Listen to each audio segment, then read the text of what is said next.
appelle ça de la démocratie directe. C'est-à-dire que vous avez toute une fraction du capital qui s'est investie dans la mythologie de la démocratie directe pour nous dire, bah oui, la démocratie représentative, elle ne fonctionne pas.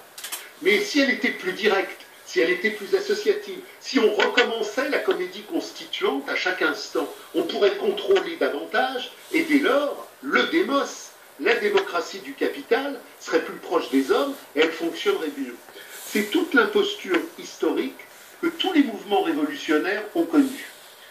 Si vous prenez la révolution de 1830, si vous prenez la révolution de 1832, si vous prenez la révolution de 1848, si vous prenez la Commune de Paris en 1871, si vous prenez les surgissements ouvriers radicaux de 36 ou de 68, chaque fois que le mouvement social s'affronte à la marchandise et qu'il pose quelque part le fait fondamental, le fond essentiel, que la démocratie n'est rien d'autre que l'assemblée constitutive des atomes esclavagisés par l'argent qui se retrouvent pour effectivement gérer l'ordre de l'argent. À partir du moment où il y a cet affrontement, vous avez toujours des cercles, des cénacles, des chapelles, qui d'ailleurs ne viennent jamais du prolétariat, mais toujours des couches moyennes qui aujourd'hui l'on qualifie de boboisées, mais que Marx qualifiait de couches moyennes narcissiques et déclassées. Chaque fois que le prolétariat s'affronte au capital...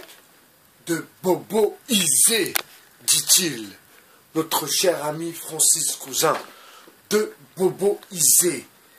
Alors moi, je suis plutôt dans la bobostance, vous comprenez?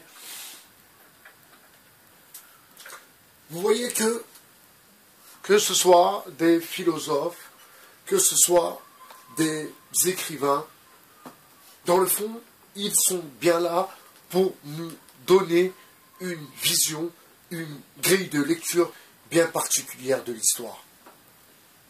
Et surtout, de l'histoire actuelle, de ce que nous traversons actuellement.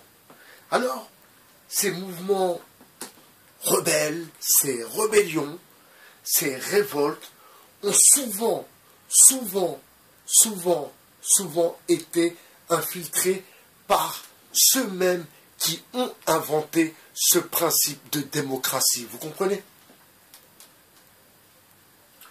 Vous voyez comment l'Église s'est fait infiltrer, encore une fois, et ce n'est pas la première ni la dernière fois, ma foi, mais comment l'Église s'est fait infiltrer, comment ils ont enlevé la royauté, comment ils ont tué des gens, ils ont tué. Je vous invite à vous renseigner sur la bataille de Vendée, par exemple, et sur d'autres batailles où les chrétiens ont été massacrés, où ils ont tué les campagnards. Et tout ça à cause de la valeur marchande.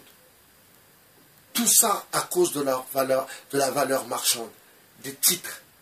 C'est-à-dire que les terres leur appartiennent et que non, les campagnards doivent aller travailler. Donc, ils commençaient à leur mettre le logiciel démocrate. Mais tout ça, mes amis, n'était qu'une douille. Vous comprenez? La démocratie n'est qu'une parodie d'existence. La démocratie est un concept bidon. La preuve, nous allons dans des pays pour essayer d'instaurer cette démocratie qui ne fonctionne pas chez nous. Alors, dites-moi comment elle va fonctionner ailleurs. Rentrent là les francs-maçons et l'horloge maçonnique en Afrique. L'horloge maçonnique dans le Maghreb aussi.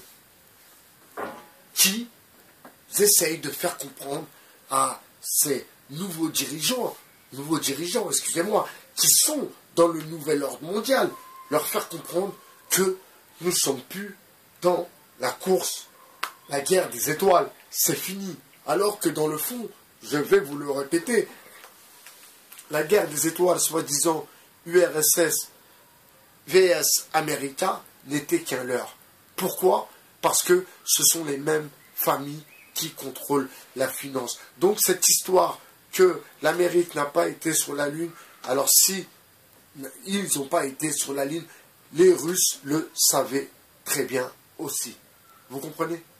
Donc écoutez un peu Francis Cousin, écoutez aussi les autres parler de démocratie et vous comprendrez que dans le fond, tout ça n'est que de la poudre de perlimpinpin. 16h07 sur le 2.0. Bye BHR.